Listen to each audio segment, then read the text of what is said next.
Hello, everybody. Welcome to Sports Scope, the most influential sports talk show in the country. A lot to talk about tonight.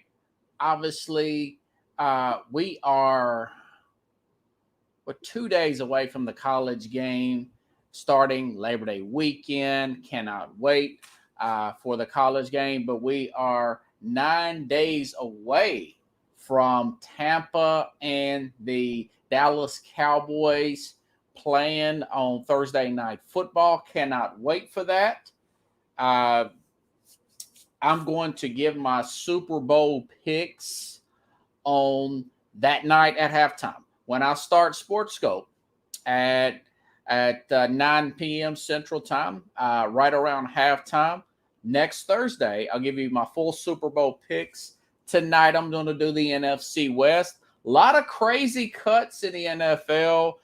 We had some injuries since the last time I've talked to you all. J.K. Dobbins, he's done for the season. The Colts got more injuries there. I'm going to get into that. Really good documentary I recommend. The Bruce Jenner, Caitlyn Jenner documentary. Going to talk about that. Also, going to make an announcement here. This guy thought I was a NFL agent. Semi-pro player Darius Reed. I've been invited to numerous camps here. I'm going to have him come on. He's going to talk about what he's done, his career, a little bit, his path to make it in the NFL. And he's going to give some of his thoughts on the NFL going forward here. And let's see what that says. His path, his journey to make it. He is a Georgia military college grad. Interesting, Darius Reed. But anyways, but first, let me talk about this, okay?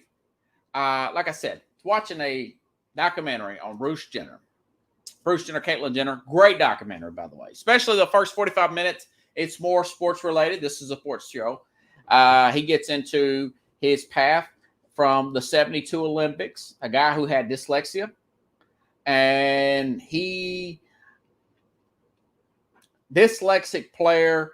He was trying out for the decathlon, which is a series of sports, Olympic sports, to make up one. It's like the greatest athlete of all time or whatever. And he was competing in 72. He got destroyed. There was a guy named Nikolai Ovrlov. I'm sure I butchered this guy's name. This is very much like Rocky IV. This is a Russian Soviet Union guy. He had the world record in the decathlon in the 1972 Olympics. Okay. And this guy seemed unbeatable. Again, like the Rocky IV inspiration, I would imagine, right? So Bruce Jenner, he saw this guy as a guy who looked indefensible. He says, I'm going to do everything I can to beat him in the 76 Olympics. He married the woman he was seeing at that time. And Bruce Jenner shows this in a documentary. And this is going to come into the Cam Newton thing. Just check this. This listen out. So Bruce Jenner, his newly married wife, to help support him, train 7 days a week.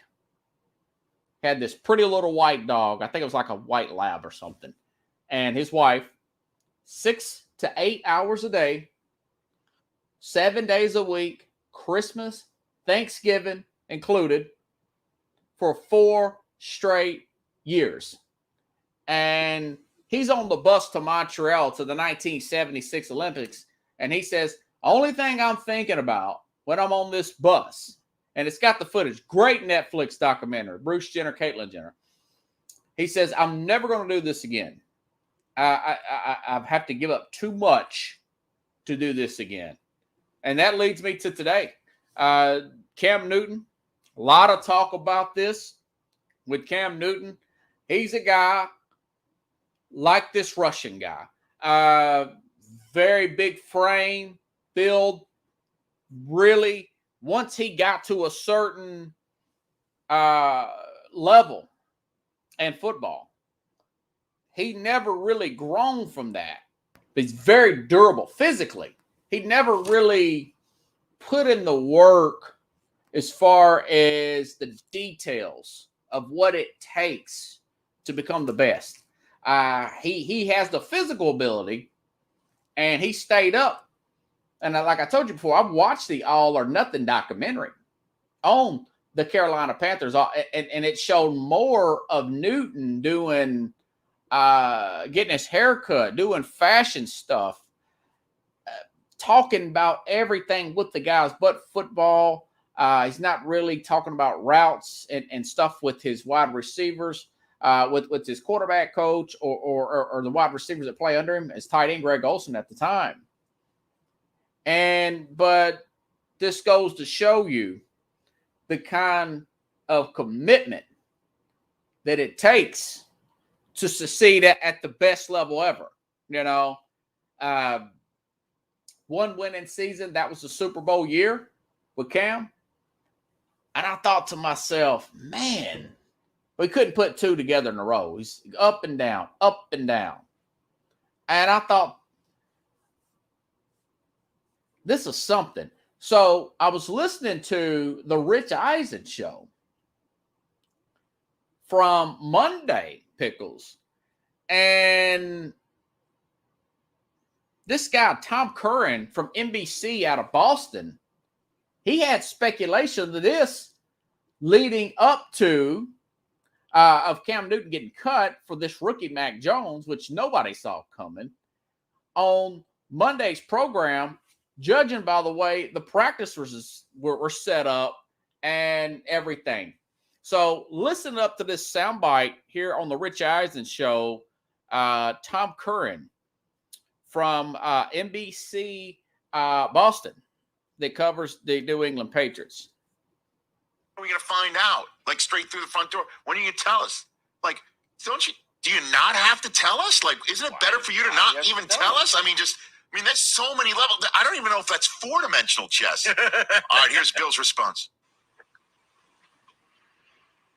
Yeah, again, I would just say, Tom, that what we're going to do is what we feel is best for our football team, and that's what it'll be. So that's really the bottom line. There's a lot of different things to talk about. Maybe the wrong soundbite here. I'll give her a few more seconds here. What feels best for the team, like we always do. Yeah, and would it be best for the team that keeps that under wraps?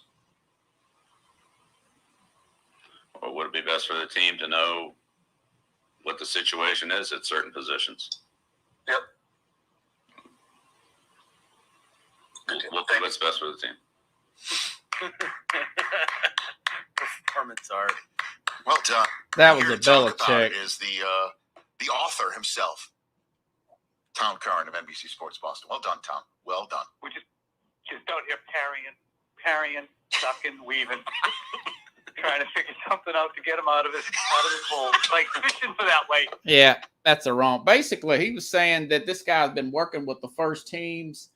Only way he wouldn't want to start Jones over Newton is it was something not merit based. Basically, what he was saying, I had the wrong soundbite there, but as far as like what they're doing, this guy. Listen to these stats of Mac Jones. Okay, Pro Football Focus they put out the rating. He has the highest preseason rookie rating since 2013. Mac Jones has a 92.2 this year. Patrick Mahomes was the only one close in 2017 at 91.8. We know what Patrick Mahomes is. So my thing is, if people are saying, well, this is against third and fourth stringers in these preseason games, he's playing the first team defense in practice. So Bill Belichick knows what he's doing in practice. Now, all that being said, I'll say this. I don't agree with this deal. Like I said the other day, Pickles, I think that this guy, Cam Newton's got 12 rushing touchdowns. Okay. You're paying him nothing practically. They don't have the skill position players still, even after all that free agent money. They don't have the amount of firepower on offense to, even with the Mac Jones, to go hand to hand with a Buffalo as of to now. They don't quite got that. So when you get in the red zone, you need that third dynamic to score touchdowns, which is the running quarterback. Cam Newton scored 12 touchdowns last year, okay? And Colin Cowherd was saying he's got source that, and I talked about this last week, that COVID protocol misstep was a big deal with the Patriots. I disagree. I think that Bill Belichick is looking at this and he's saying, I know this kid's better right now as a passer, and he does, Mac Jones, he fits more of what we're trying to do. And Cam is a big name. He's a former MVP of the league. We don't want the distraction of asking, should you put in Cam this week because Mac Jones had an interception? You know?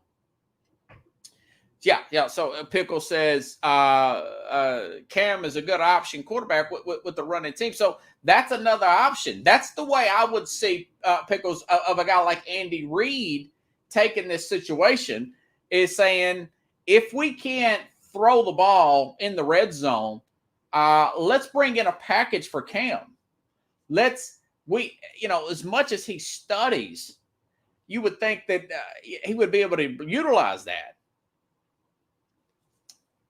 So I like I said, this guy will know more than I will ever know in football. This is just my opinion. But Bill Belichick has done things before that I've not agreed with. Okay, for one thing, he's picking too many of his own players, and we've seen that now that Brady's gone.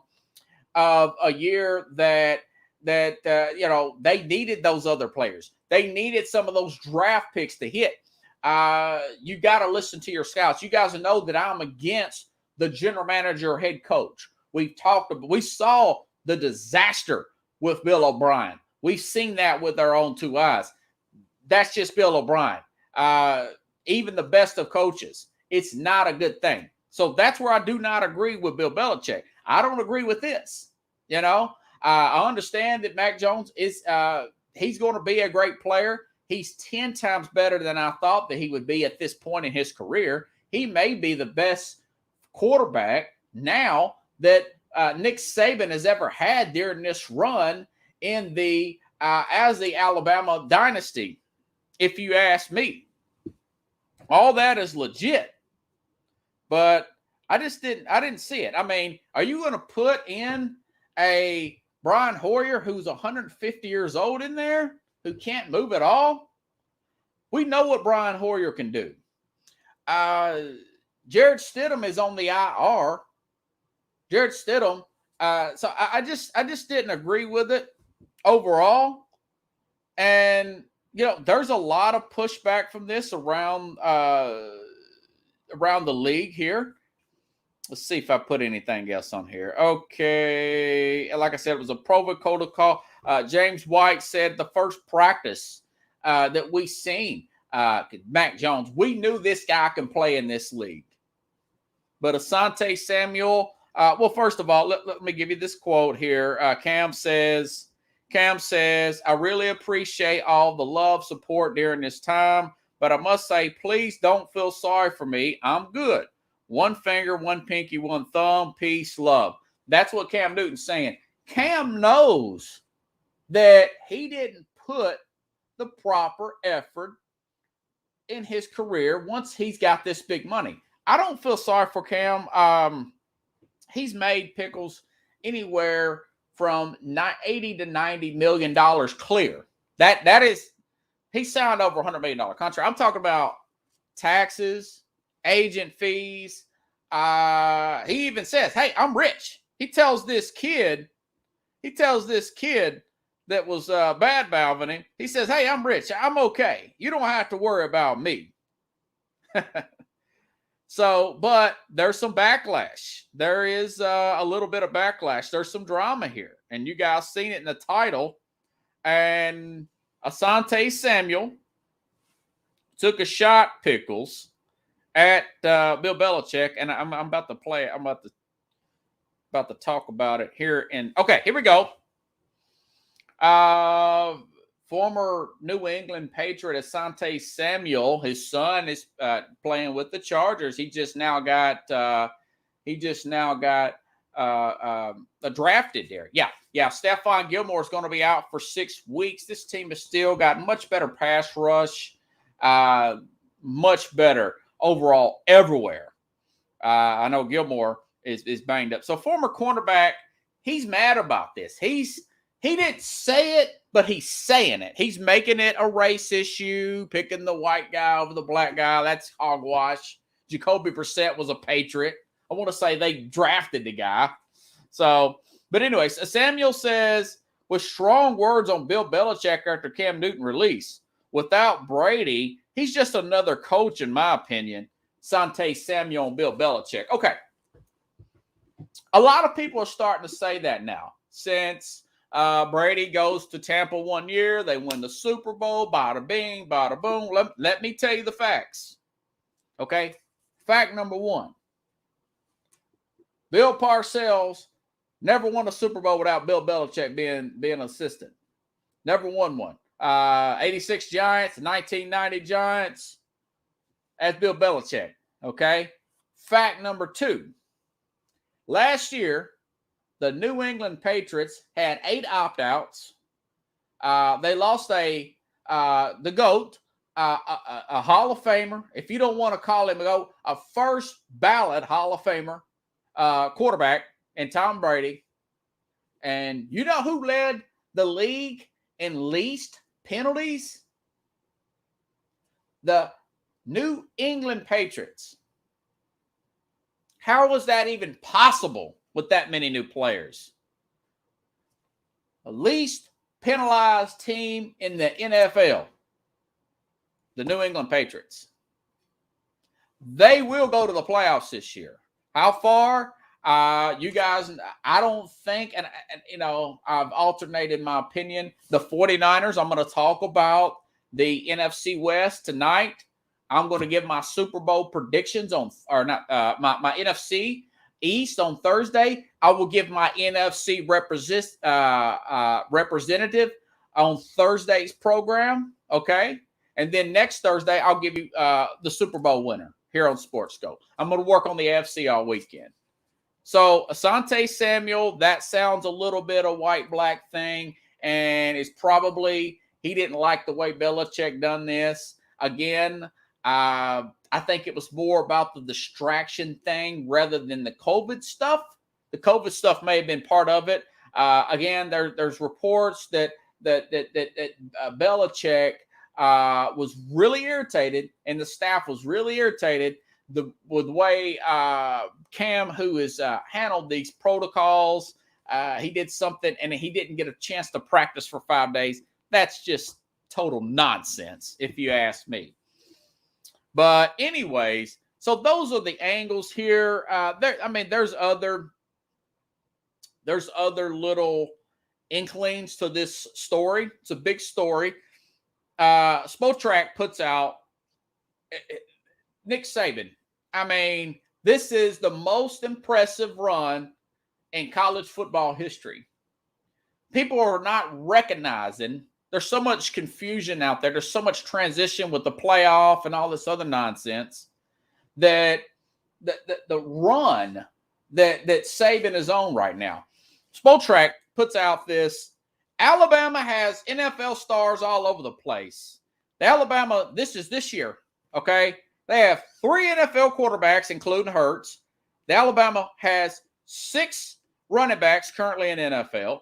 They have 7 wide receivers currently in NFL, 2 tight ends, 3 left tackles, Pickles, 1 right tackle, 2 centers, 7 defensive linemen, 4 linebackers, 3 cornerbacks, 5 safeties, 1 punter, and a partridge in a pear tree.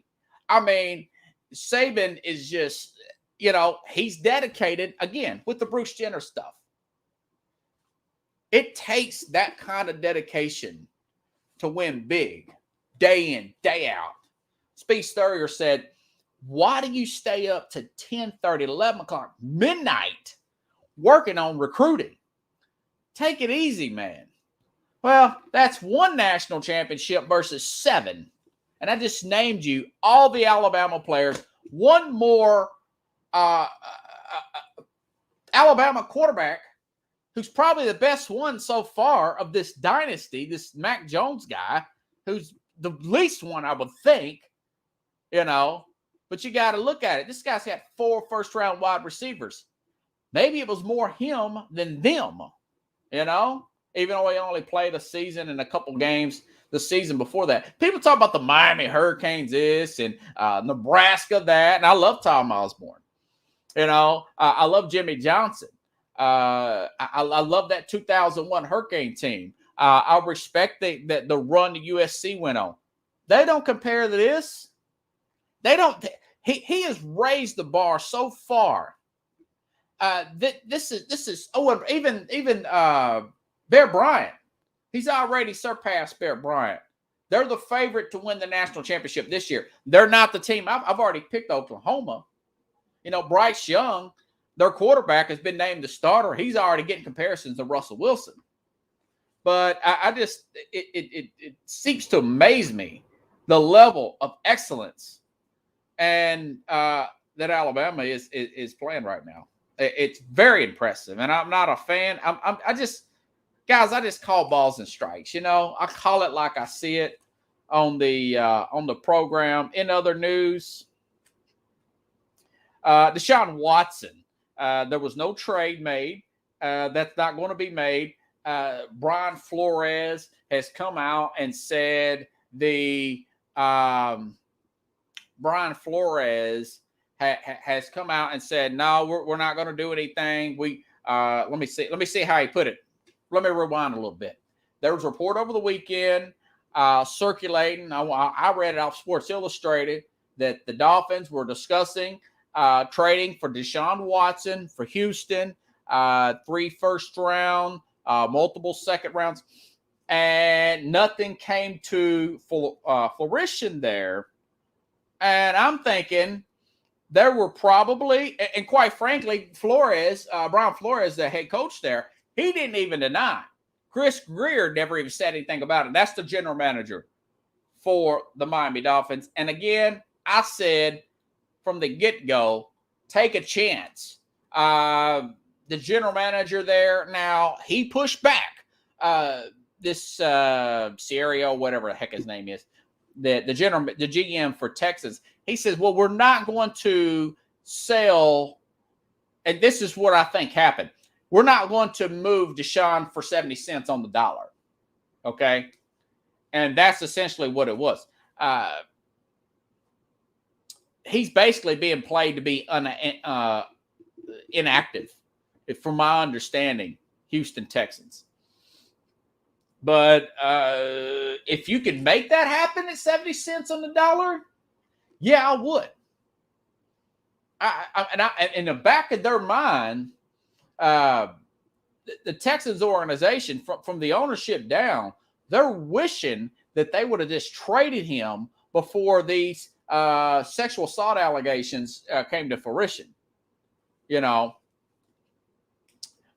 But my thing is, again, I've said this weeks ago. I'm gonna double down on it. I think it's gonna blow over. I think it's all this other. I think he's gonna settle with these people. I don't think he's gonna be criminally charged. The league has not even put him on the exempt list. Him and Deshaun Watson, because they don't have enough evidence to do so at this moment. Okay, I think it's gonna blow over. He might not even get suspended. There's one thing to be accused. There's another thing to be have any kind of evidence of this. Okay, so I don't know either way. I'm just saying that, hey, Tim, good to see you, man. Good to see you. I'm about to get me a new pair of kicks, brother. I'm going to talk about this team here in just a few minutes. But to answer your question, Tim, brother, I would not, for one thing, Trey Lance has got a chip in his finger.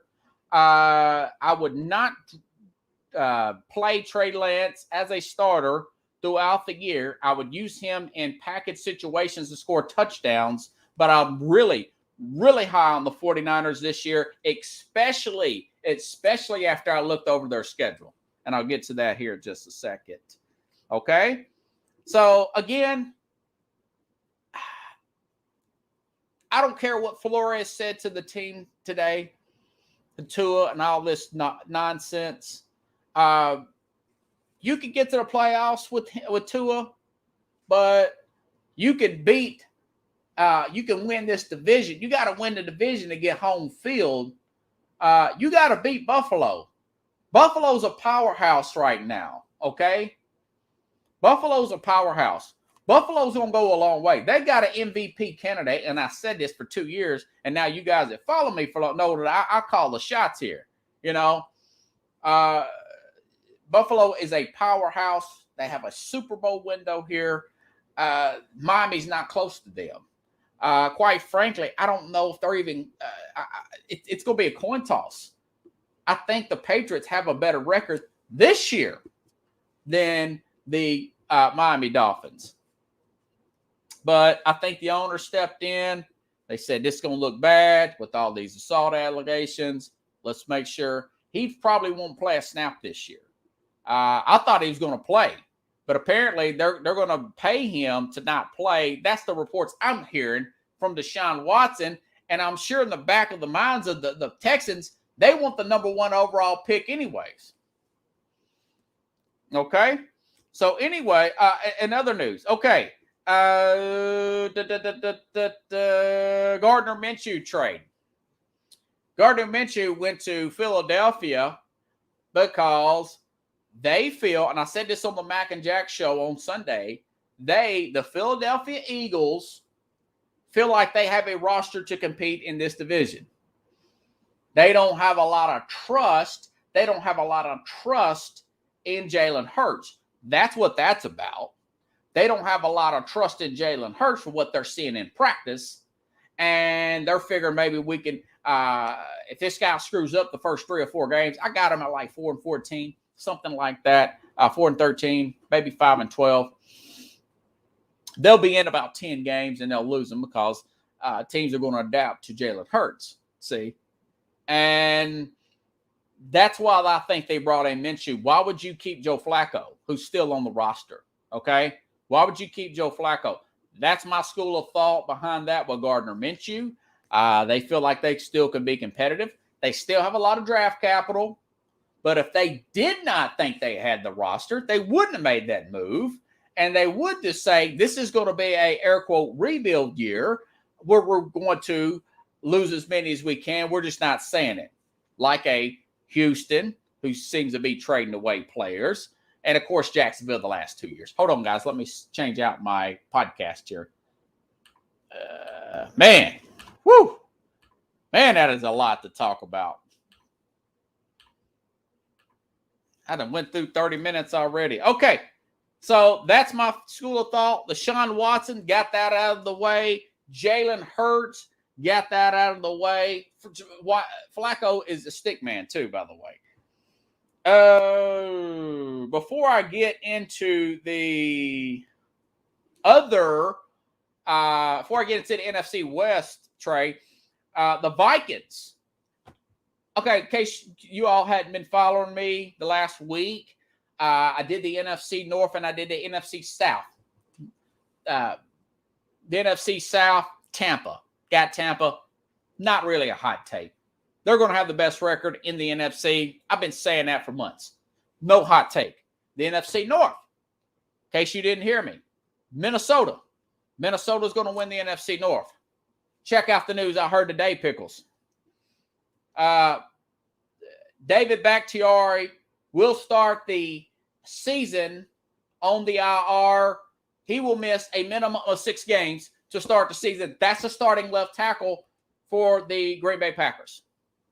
Again, no David Bakhtiari, all-pro left tackle, one of the best in the game. No Corey Lindsey, the all-pro center. He's now with the LA Chargers. You're talking at San Francisco, which I've got, Trey, if you're still there. San Francisco, I've got them beating a healthy San Francisco, beating Green Bay. It's in the first few weeks of the season. And Pittsburgh, even with their offensive line issues, TJ Watt, Melvin Ingram, I like Pittsburgh to beat them too. That's within the first 3 weeks of the season. Bakhtiari is going to be a minimum. Their left tackle, Pickles, is going to be a minimum out 6 games. Irv Smith, tight end, expected big things. He's got some kind of meniscus issue. He could be anywhere out from 2 to 4 weeks to 2 or 3 months. Big blow of Minnesota Vikings. Well, what happened today? Chris Herndon from the New York Jets was traded, much underutilized player with the Jets and all their craziness. He's a Minnesota Viking now. He's going to be an excellent pickup. Great move by the Minnesota Vikings. So I stand firm, patting myself on the back. I stand firm that Minnesota will win the NFC North. They will win the NFC North. And, of course, Tampa's going to win the South. The Packers will struggle this year. They're not going to get that number 1 seed like they did last year. J.K. Dobbins, he's got a torn ACL. That's another team. That's why I want to spend the weekend and go over the AFC. I'm not sure about this Baltimore team. You got wide receivers, Bateman, their first-round pick, Hollywood Brown, all those guys banged up, okay? J.K. Dobbins, your starting running back, torn ACL. Now you've got Gus Edwards. They're still okay at this moment, but it's starting to add up for this team. Pittsburgh's very strong. They match up well against them. Cleveland's the best team in that division by far. They're going to win that AFC North. I can tell you that right now. Best offensive line, PFF rating, upgraded their secondary, pass rush upgraded. You got Beckham back. So I'm really leery about picking this Baltimore team. Okay, the Colts are the same thing. Again, I've been saying the whole time I like Tennessee to win that division. Now, T.Y. Hilton, he's going to miss several weeks. He's got a neck injury. He can miss 3 to 4 months. Their left tackle, I'll stand corrected, Pickles. It was not the starting left tackle. Their backup, though, that was supposed to compete for the starting job, this guy, what's his name? Sam Tevi, T-E-V-I, Tel Aviv, sounds like something out of Afghanistan. Adam Scheffner was saying that he's going to be done for this season. Now, their starter, this Julian Davenport, he's not hurt. So their left tackle will be okay, but they've got T.Y. Hilton out. It's out. Very rough schedule. Now they look like a team that may struggle. I said they're going to struggle. They have really bad first 5 games. And I still see them possibly getting it together later in the season and getting some momentum. But I think they're going to struggle early. I like Tennessee to really get off to a good start here and get a good, comfortable lead in the AFC South there. So it's a lot of I told you so here. Other news and notes. Detroit, what's going on, man? Detroit Lions, my friend Freddie, the pizza man. Lions cut Rashard Perriman and Geronimo Allison. They cut their kicker. They don't even have a kicker on their roster. So my thing is they're probably going to be my guess is these guys couldn't block well. This Dan Campbell is a former tight end in this league, very physical. They got Anthony Lynn, a former running back, as the offensive coordinator. This is going to be a power running team, short pass. TJ Hawkinson's going to be your number one target. My guess is highly rated tight end. Got off to a pretty good start there. I think that's what's going to happen there. And guys like Terrell Williams, he's going to be a big fantasy guy. TJ Hawkinson, Pickle, is going to get a lot of targets. And DeAndre Swift, I expect good things out of him. Really interesting things going on in Detroit, okay? But I thought that was kind of weird, the way they're doing. So they're really trying to do some things there. I'm just looking over some of my news and notes that, man, that was a lot of stuff going on there, folks. I'll tell you. All right, so NFC West. All right. Most competitive division in the NFL. Let me get a sip of water here.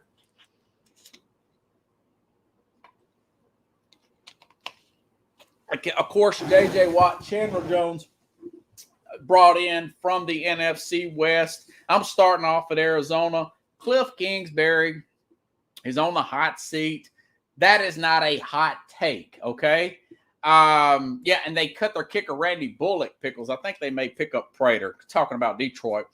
Now, Arizona. I like their draft. I like their players. Remember I was talking about at the beginning of the program, guys, about Bill Belichick and the Patriots, the least penalized team in NFL? Well, you know the most penalized team in NFL?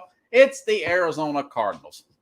Penalties, turnovers, putting your quarterback in harm's way. Kyler Murray's taking shot after shot after shot. He might not finish the season.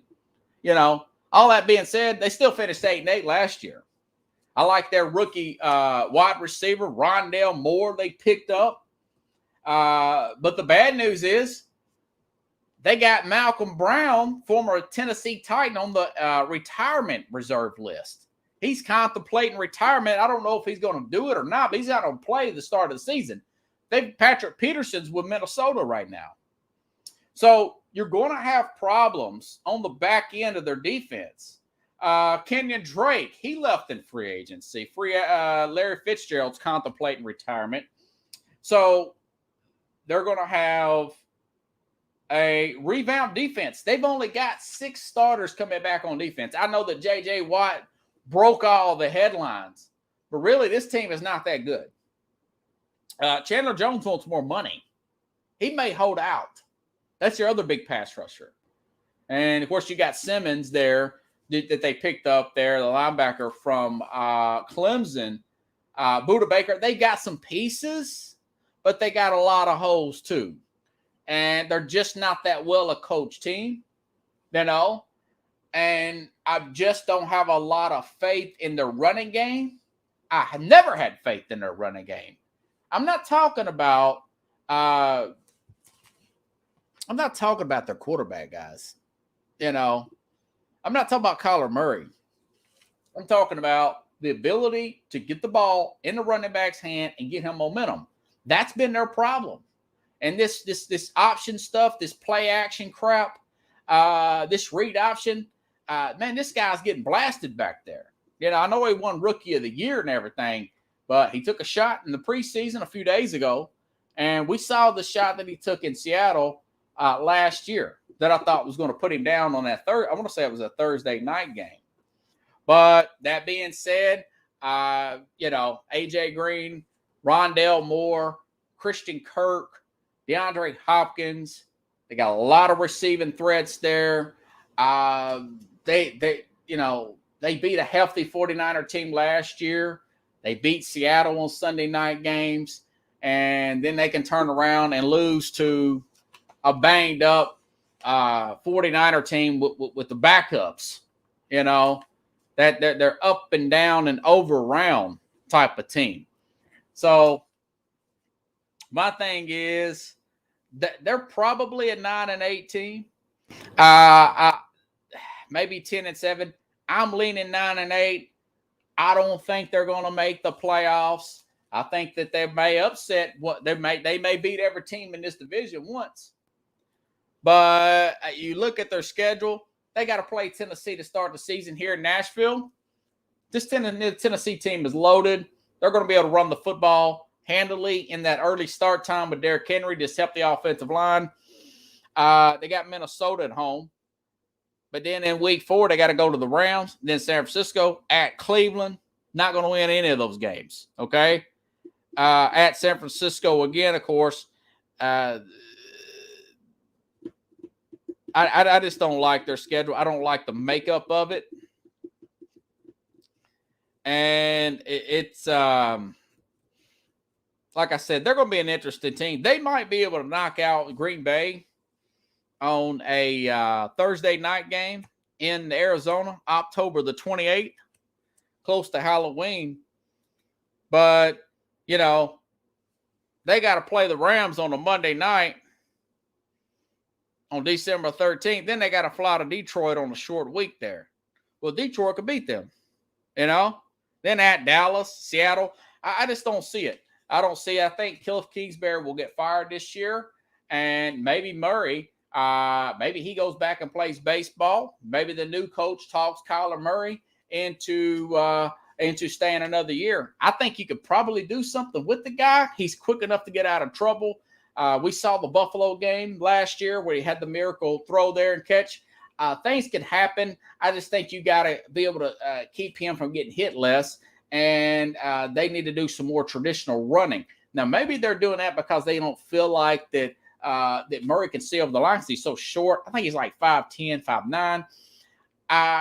Doug Flutie is close to that height, okay? I think he can make it. It's just remember, Cliff Kingsbury was fired from Texas Tech. It was his alma mater. That's where he went to school at, guys. He's a good offensive mind guy, good head coach. I just don't like a good offensive coordinator. I don't like him as a head coach. So I think this is his last year. He's going to get canned this year. That's my prediction. Rams. Okay. Rams have had injuries already. Cam Akers out.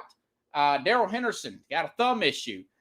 We've talked about they brought in Sony Michel. Sony Michel is not quite the player he was in 2018.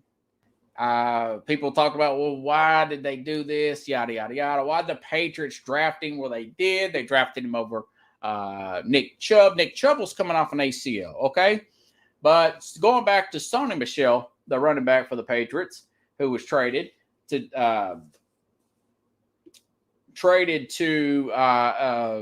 the Rams because of their injuries at quarterback, like I said they would do. This guy's only got 440 yards, 1 touchdown, 79 carries. So he kind of fell back in the pack there. The Patriots are pretty good at that position. If Andrew Whitworth, 39 years old, Andrew Whitworth's my age, guys. He's a few months younger. He will be 40.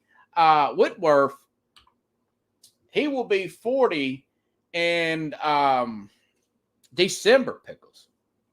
If he could stay upright, this team can probably get to the playoffs. I think they're going to start fast. I think they're going to play well. But they've lost some pieces. They're a very top-heavy team. Not to sound like a recording, but they are. That being said, if you keep Jalen Ramsey healthy, if you keep, what's this guy's name? Aaron Donald healthy for most of these games with Whitworth, well, of course, Stafford, which was a 2022 first-round pick, in case you don't remember, a 2023 first-round pick, this past year, a 2021, and Jared Goff for Matt Stafford. Les Snead and Sean McVay, again, like I said, back in, March? Pushing all their chips in, okay? But I'm glad you brought up a good point, Pickles. C.J. Anderson, if you guys don't recall, during Todd Gurley's injured 1 week, not injured the next escapade in 2018, the Rams brought in C.J. Anderson, a guy that propelled them to the Super Bowl that year.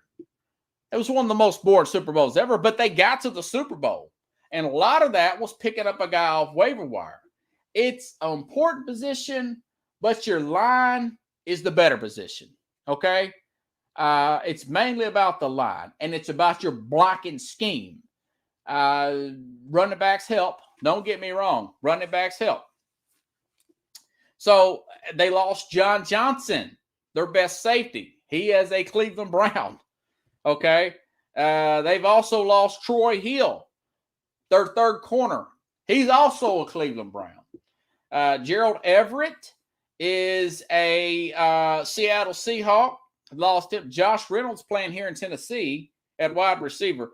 So you got 8 offense, 7 defensive guys.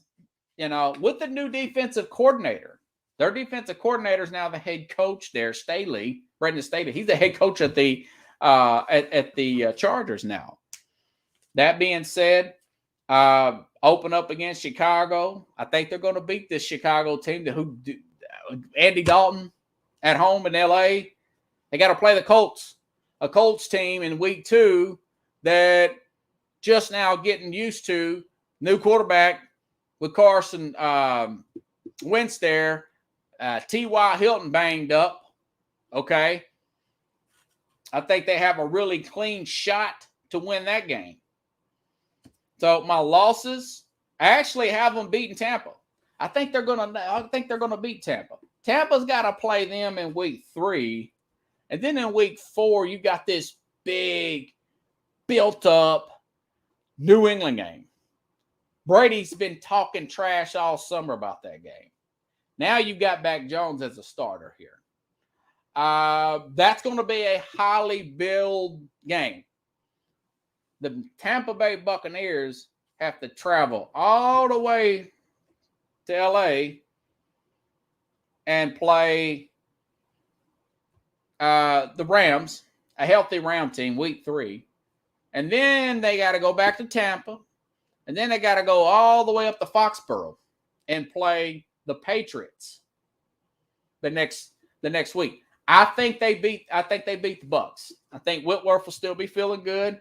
I think the Bucs will be looking ahead. They're never going to say this, but they're going to be looking ahead. And I think they beat the Bucs last year in Tampa when Whitworth got hurt.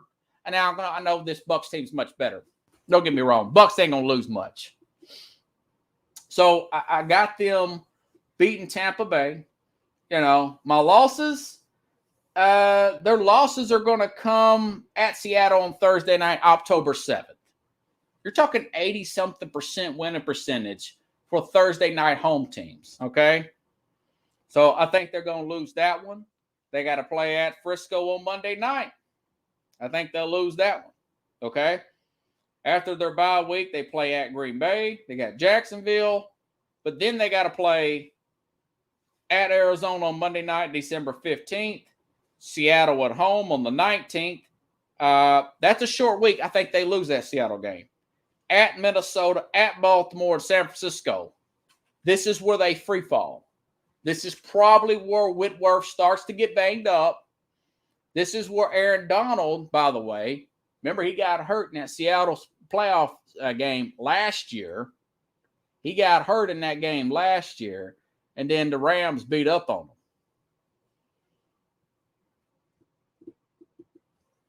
him. Yeah. Brian says he's just not that scared of Arizona. So this Ram team, I've got them. What did I have them at? Hold on. Let me make sure I got this right, guys. Took me all day Sunday to get this taken care of. I got them at 10-7.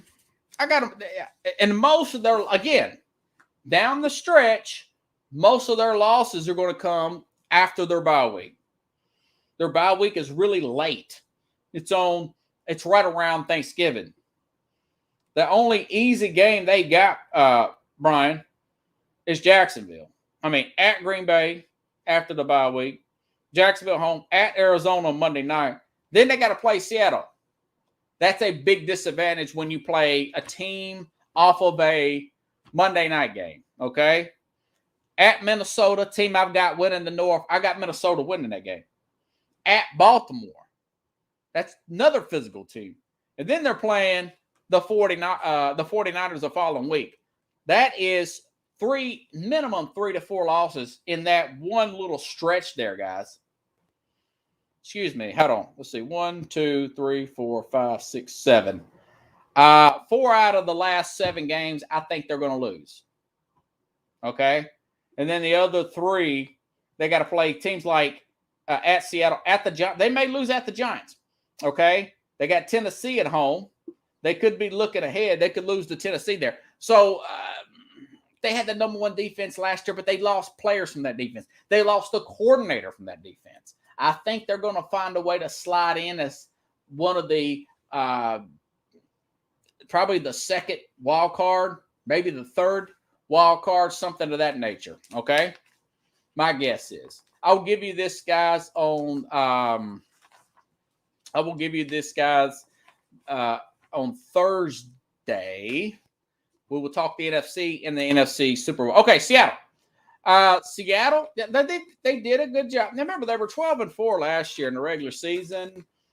Got Jamal Adams signed. My only concern about Seattle is Dwayne Brown, their left tackle, who held out for 7 games in the as a Houston Texan, guys. Okay? And then he got traded to Seattle. He wants another contract extension. If they don't have Dwayne Brown, they might not make the playoffs. I'm serious about this. I think they're going to fold. Remember, we still got over a week to go. They're going to fold at the last hour, and they're going to pay Dwayne Brown something. They can't do it. They can't make it without him. Okay. Then they gave Jamal Adams a lot of money. The problem is they lost a lot of cornerbacks. You know. I'm trying to see the players here they lost. Okay, here we go. Shaq Griffin played 12 games last year. Jonathan Bullard. Jared Reed. Lost their center. No, it was the guard, but they replaced their KJ Wright, linebacker. 8 defensive guys returning, 9 on offense. Now, they did add players like Gerald Everett. I told you about that. Who was it? Who was the other guy? Gabe Jackson. Gabe Jackson was the big one. That's the guard they got from the Raiders. That was to satisfy Russell Wilson, who hasn't liked his offensive line. Now, they've got guys like Chris Carson. They're going to be okay. They're just not going to have a great pass rush. They're not going to have a great secondary. ESPN said that they were one of the least improved teams in the offseason, even with the moves they made on offense. So they're still going to be weak on the back end. This is not the dominating defense. This is not the Legion of Boom they had 10 years ago with that group of guys. Totally different group of guys. They're paying Russell Wilson a lot of money, okay? They're paying him over $35, $36 million a year. Okay, so they're still going to be good, though, but they're not going to be the best team in this division. Okay, I think that they're probably a 12-5, 11-6 type of team. Again, remember, we got 17 games.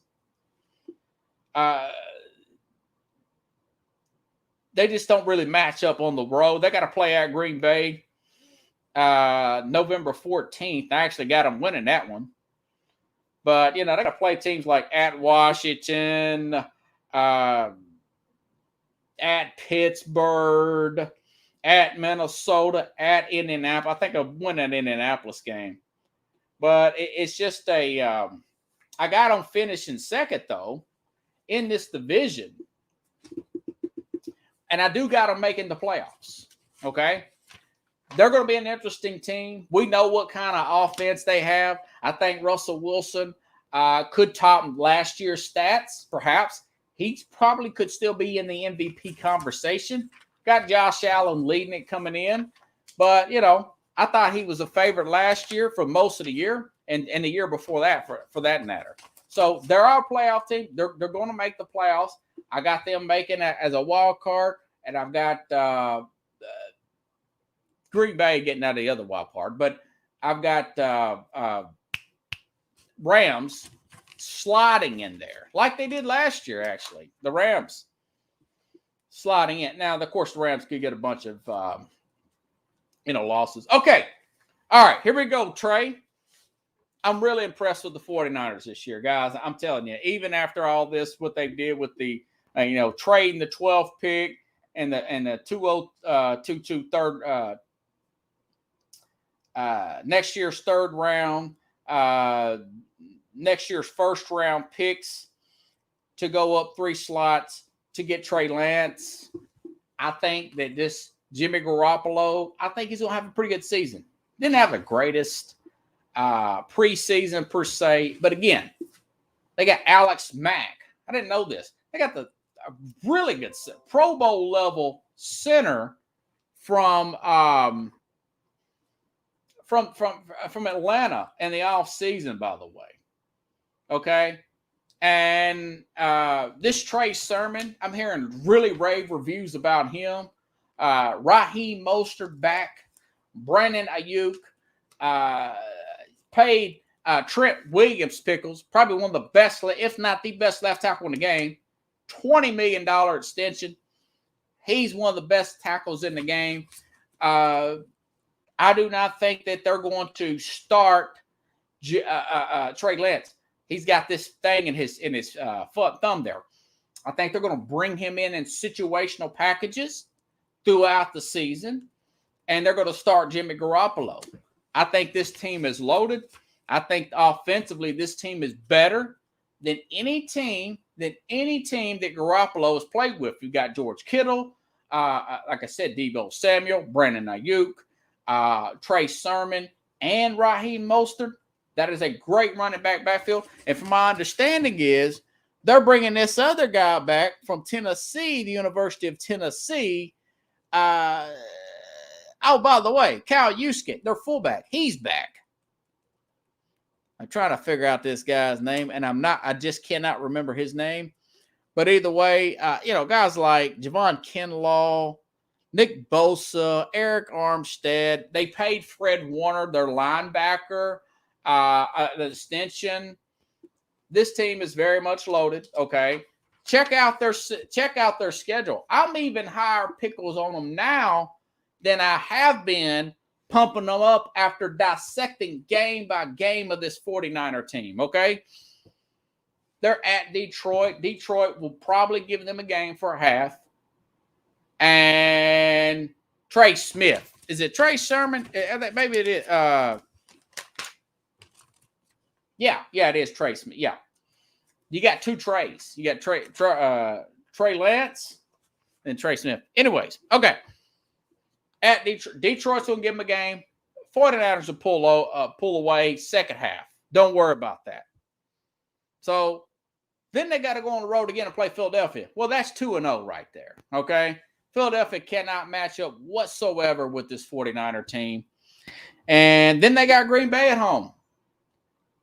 I just told you guys, week 3, David Bakhtiari is not going to be playing.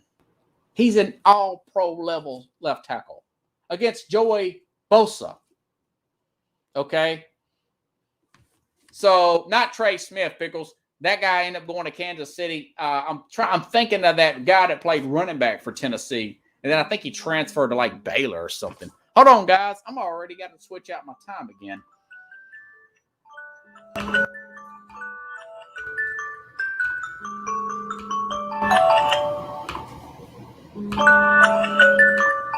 Okay, I'm back. Sorry. Okay, anywho. So, my point is, they got Green Bay at home.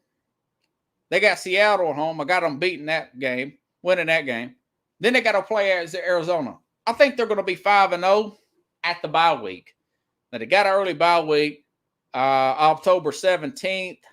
Then they got the Colts at home, at Chicago, Arizona at home, Rams at home, at Jacksonville. They'll smoke Jacksonville, Minnesota at home. And then they end up the season at Cincinnati, Atlanta, at Tennessee. I think they'll lose that Tennessee game. That's a Thursday night game across the country. You guys know how I feel about that.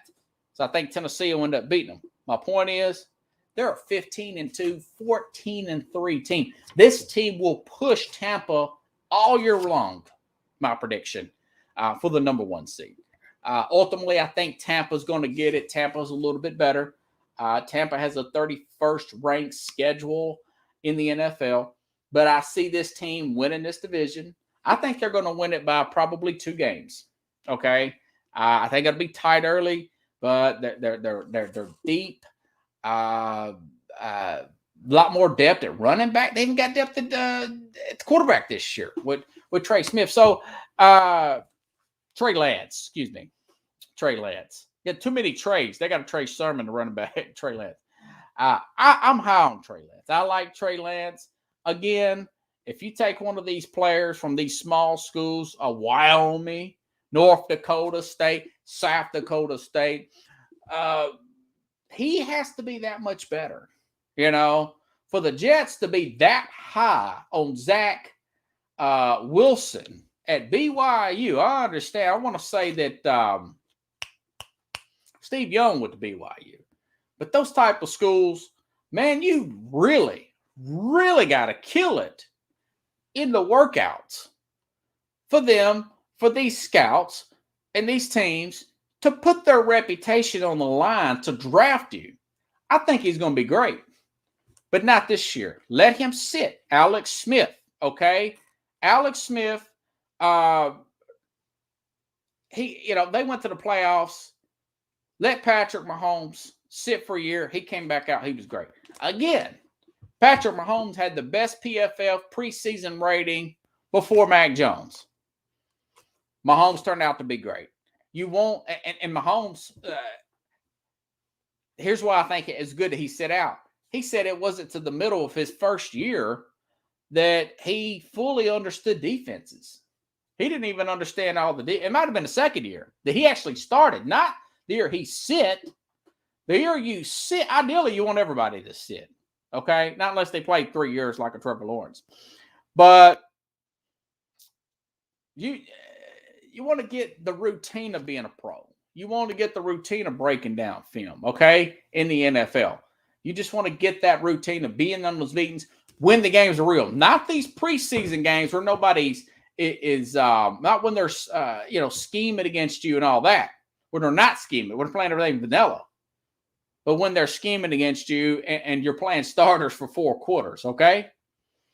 So ideally, a guy that didn't even play much in 2020, you want Trey Lance to sit as much as possible, okay? I think he will. I think Kyle Shanahan, this finger injury is a great excuse for him to not play. They're still going to use him in special packages. And I think Garoppolo is totally fine with it. Again, best team they've had in a couple of years offensively. Maybe not defensively, but offensively, yes. And on the back end defensively, I do think it's better backside-wise. They didn't bring back Richard Sherman because there are other players they feel like are better players than a Rich. Of course, Sherman got in trouble, but he wasn't even with the team prior to that incident, guys. So 49ers winning the West. Let's recap. Got 49ers winning the West so far. At Tampa winning the South. No big deal. Minnesota winning the North. Who do I have in the wild card? Okay. So far, Green Bay, Seattle. Seattle will be my number 1 wild card team. They'll be the top team for the wild card. Okay.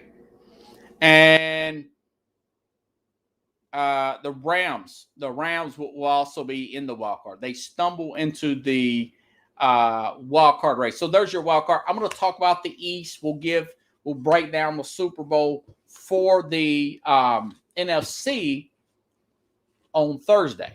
As you can see, I'm already over an hour. I was going to do it today, but I figured, I'll just put it off to Thursday. So that is pretty much all I have. By the way, again, if you guys get a chance, very interesting documentary, That Bruce Jenner. If you want to be inspired about his run in the 76 Olympics, what it takes, really good stuff here. Other news and notes, other comments about that. I noticed that he had his son Bert from his first wife involved in this documentary. Did not have Kris Kardashian in here. Did not have any of the Kim or none of the Kardashians were in this documentary. I thought that was telling. Nobody's talking about this. I think that they were against him converting to a woman. But you really didn't hear about that in the news. Great documentary. Check it out on Netflix, the Bruce Jenner documentary. Again, I will be back Thursday. If you guys like the show, share the show. If you want to contribute to the program, you contribute at the Zelle app, Zelle, at sports, the word sports, scope at gmail.com. Again, I'll be on here Thursday, give or take a few minutes. Probably try to get out here about 10 or 15 minutes early. So check your notifications. Those of you that subscribe to the YouTube channel, subscribe to the podcast. I'm on Spotify, guys. Okay, best in the country here. And a lot of the stuff I've said has come to fruition. Go back and listen to previous Sports Scope. Subscribe to the podcast there. You can listen to the podcast anytime. Put it on in your car on your Bluetooth. You turn the car off. You turn it back on. Come right back to your radio right where I left off. Okay? So have a good night, everybody. I'll see you Thursday. We're getting 1 week closer to the NFL. We'll be 7 days away. 1 week away. So have a good one, everybody. Thank you, Pickles. And I will see you Thursday here on Sports Scope.